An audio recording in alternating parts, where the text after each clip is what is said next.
Hello, जय हिंद, नमस्कार, राधे राधे। कैसे हैं आप सभी? आई होप आप सब बहुत अच्छे होंगे, मस्त होंगे, बिंदास होंगे, जबरदस्त होंगे। तो मैं अंशु स्वागत करती हूँ आप सभी का एमपीपीएससी स्टडी आईक्यू पर।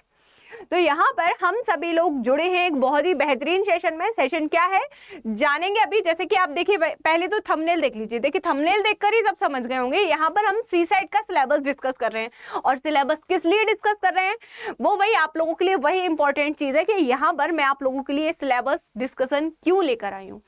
क्योंकि बहुत जल्द या इन द सेंस यूं कहें, कल सुबह 10 बजे से, यानी कि Tuesday 10 AM MPPSC study IQ पर हमारी सी सेट को टारगेट करते हुए क्लास शुरू होने वाली है, जिसमें आप सभी को डेली जुड़ना है भाई, लाइव 10 बजे। तो इसी की कुछ इन्फॉर्मेशन मैं आपको देने आई हूँ। तो सबसे पहले हम कुछ डिस्कस कर लेते हैं यहाँ पर कि एमपी में एमपीपीसीएस का जो एग्जाम वगैरह होता है उसका पैटर्न क्या होता है। वैसे तो आप सभी जानते होंगे, आप सभी बहुत होशियार हैं, बट यहाँ पर मोटा मोटी तौर पर हम छोटी मोटी सी एक जानकारी ले लेते हैं। जैसे कि आपका जो एग्जाम होता है यहाँ पर 3 फेजेस में बटा हुआ होता है, that is prelims, mains and interview.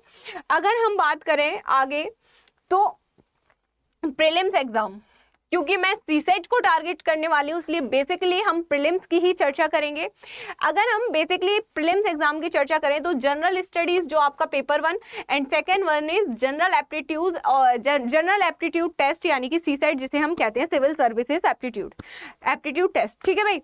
तो यहाँ पर ये 200 जो अंक का क्वेश्चन पेपर आपके सामने आता है, इसमें क्या क्या आपसे पूछा जाता है और कैसे हम इस एग्जाम को क्वालिफाई कर सकते हैं, तो उस पर चर्चा कर लेते हैं। तो आगे देखते हैं। देखिए, ये आपका सीसेट का सिलेबस रहने वाला है, जिसमें first one is interpersonal skill including communication skills, okay. Second one is logical reasoning and analytical ability. Third one is decision making and problem solving. Fourth one is general mental ability and last one is basic, fifth one is basic numeracy and last one is Hindi language.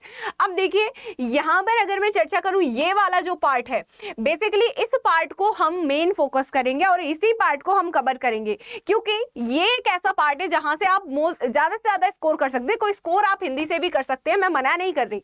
10th level तक की हिंदी आएगी, जिसमें आपका comprehension आ जाएगा, आपके grammatical कुछ portion आ जाएंगे। ठीक है भाई। और अगर मैं बात करूं मैथ्स और रीजनिंग की, क्योंकि यहां पर मैं आप लोगों को यही पढ़ाने वाली हूं, आपका मैथ्स और रीजनिंग का पार्ट कवर करने वाली हूं, इसीलिए मैं इस पार्ट पर ज्यादा जोर दे रही हूं, ओके। तो ये जो पूरा का पूरा पार्ट है, ये लॉजिकल रीजनिंग का पार्ट है और ये आपका मेंटल एबिलिटी और आपके मैथ्स का पार्ट है। ठीक है। तो ज्यादा कोई रॉकेट साइंस होता नहीं है। अगर मैं आप लोगों को यहाँ पर एक बार सीसेट के लिए मैथ्स और रीजनिंग पढ़ा दूंगी, तो ये मेरा दावा है कि आप एक भी क्वेश्चन गलत करके नहीं आएंगे। ठीक है। तो यहाँ पर सिलेबस कुछ समझ लेते हैं कि हम जो आगे की क्लासेस में पढ़ने जा रहे हैं वो क्या होने वाला है। तो पहले आप लोगों की इंफॉर्मेशन के लिए बता दूं कि कल से जो आपकी क्लासेस स्टार्ट हैं, उसमें हम रीजनिंग से स्टार्ट करेंगे। रीजनिंग का सिलेबस कंप्लीट करने के बाद देन हम आगे बढ़ेंगे मैथ्स पर, ओके। तो आ जाइए, यहां पर एक बार हम सिलेबस डिस्कस कर लेते हैं।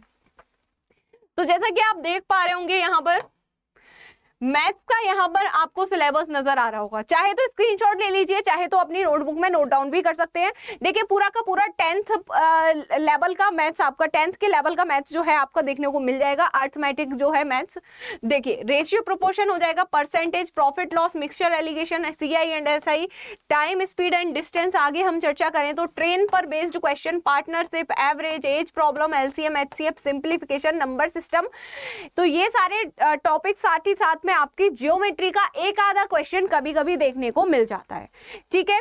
ये तो हो गया आपका सारा का सारा मैथ्स का पोर्शन। अगर आगे मैं चर्चा करूं रीजनिंग पर, तो यहां से हम शुरुआत कर रहे हैं और कल की हमारी जो पहली क्लास होगी, प्लीज मेरी ये आप लोगों से सभी से हम्बल रिक्वेस्ट है, मैं जब भी किसी भी बैच में रीजनिंग पढ़ाने जाती हूँ, या देखो भाई, रीजनिंग की बात कर रही हूँ सबसे पहले, क्योंकि बैच हमारा कल से रीजनिंग के लिए स्टार्ट हो रहा है। तो जब भी मैं रीजनिंग पढ़ाने जाती हूँ ना, हमेशा एक ही रिक्वेस्ट करती हूँ कि फर्स्ट क्लास जो है आपका बेस है, इसको कभी मिस मत करना। तो फर्स्ट क्लास में हम लोग कल कवर करेंगे कोडिंग डिकोडिंग। अब मैं इसको मिस ना करने की बात क्यों कर रही हूँ, उसका रीजन सुनो। क्योंकि यहाँ पर आपके शुरुआत होती है, रीजनिंग की जो एबीसीडी होती है वो यहीं से शुरू होती है। और जब हम किसी चीज़ की एबीसीडी नहीं पढ़ेंगे, जब हम किसी भी चीज़ की क्या, जैसे हम मान के चलो बचपन में छोटे होते तो हमारा एडमिशन नर्सरी क्लास में कराते, देन एलकेजी, यूकेजी, ऐसे आगे बढ़ती है। अगर मम्मी आपका एडमिशन नर्सरी क्लास में ना ना कराकर डायरेक्ट आपको फर्स्ट क्लास में भेज दें, तो क्या आप इंग्लिश की किताबें पढ़ पाएंगे? नहीं। तो बिल्कुल उसी तरीके से यहाँ पर रीजनिंग में हमें देखना है, अगर हम पहली कोडिंग डिकोडिंग की ही क्लास मिस कर देंगे तो काफी सारे जो चैप्टर हैं जो इससे कनेक्टेड हैं वो हमारे अटक जाएंगे। अब इससे कनेक्टेड वाले टॉपिक्स कौन कौन से उस पर चर्चा करेंगे। देखो कोडिंग डिकोडिंग में शुरुआत हम ABCD से करते हैं, आपको पहले भी बता चुकी हूँ। यहाँ पर आपके अपोजिट लेटर, आपके जो लेटर्स की प्लेस वैल्यू है, ये सब याद करने की ट्रिक्स ये हम सीखेंगे। साथ ही साथ इससे आगे जो कनेक्टेड चैप्टर है वो आपको बता देती हूँ। नंबर सीरीज, यहाँ पर नंबर सीरीज जो नाम है, नंबर सीरीज ना होकर सीरीज होता है, आप लोग इसे नंबर सीरीज से जानते हैं। नंबर सीरीज तो सीरीज का एक पार्ट है। देखो सीरीज जो टॉपिक है इसके 4 पार्ट होते हैं, लेटर सीरीज, आपका alpha numeric series, number series, repeated series और आपका आ जाएगा एक फिगर सीरीज। 5 पार्ट होते हैं, ठीक है। फिगर सीरीज आपका मोस्टली नॉन वर्बल में चला जाता है। तो इन 4 पार्टों में से एक पार्ट होता है आपका नंबर सीरीज। तो अगर मैं बात करूं लेटर सीरीज, पूरा आपका कोडिंग डिकोडिंग बेस्ड है। एनालॉगी उठाओ, इसके भी 4 पार्ट होते हैं, word analogy, letter analogy, number analogy और फिगर एनालॉगी। अब इसमें से जो लेटर एनालॉगी का पार्ट होता है टोटली आपका कोडिंग डिकोडिंग बेस्ड होता है। सेम क्लासिफिकेशन का जो लेटर वाला पार्ट होता है वो कोडिंग डिकोडिंग पर बेस्ड होता है। इसीलिए मैं कह रही हूं बार बार, ये जो पहली क्लास होगी आपकी कोडिंग डिकोडिंग की, इसको बिल्कुल भी मिस मत कीजिएगा। अगर एक क्लास ये मिस कर दी तो आगे के 4 क्लासों में इसका परिणाम भुगतने के लिए तैयार रहना, ठीक है। आगे अगर मैं बात करूं तो सीरीज आ जाएगा, एनालॉगी, क्लासिफिकेशन, देन हम पढ़ेंगे ब्लड रिलेशन, ठीक है। सीक्वेंस इधर उधर हो सकता है, घबराना नहीं है। मैम आपने पहले कोडिंग डिकोडिंग कहा था, आपने पहले ब्लड रिलेशन पढ़ा दिया। भाई पहले शुरुआत कोडिंग डिकोडिंग से करूंगी, बट आगे के जो चैप्टर है इनका सीक्वेंस कुछ भी हो सकता है, बट पढ़ाऊंगी जो भी चैप्टर लिखे हैं ना, द रीजनिंग के सारे चैप्टर पढ़ाऊंगी, उसकी टेंशन नहीं लेना है। डाइस पढ़ेंगे, देन हम डायरेक्शन पढ़ लेंगे, clock and calendar, most important and most difficult topic ऐसे सिखा दूंगी कि चुटकियों में हल कर जाओगे भाई। आगे देखिए वेन डायग्राम, सिलोगिज्म, आगे चलिए आगे मैथमेटिकल ऑपरेशन, मिसिंग नंबर और नॉन वर्बल रीजनिंग का जितना भी सभी पार्ट होता है उसमें आप water image, mirror image, embedded figure, hidden figure, है ना, सारे टॉपिक्स को मिलाकर जो भी 7-8 टॉपिक होते हैं वो सभी हम इस नॉन वर्बल वाले में पार्ट में कवर करेंगे। तो ये आपका कुछ मेन टॉपिक और आपका जो सिलेबस था वही उसका हमने डिस्कशन किया।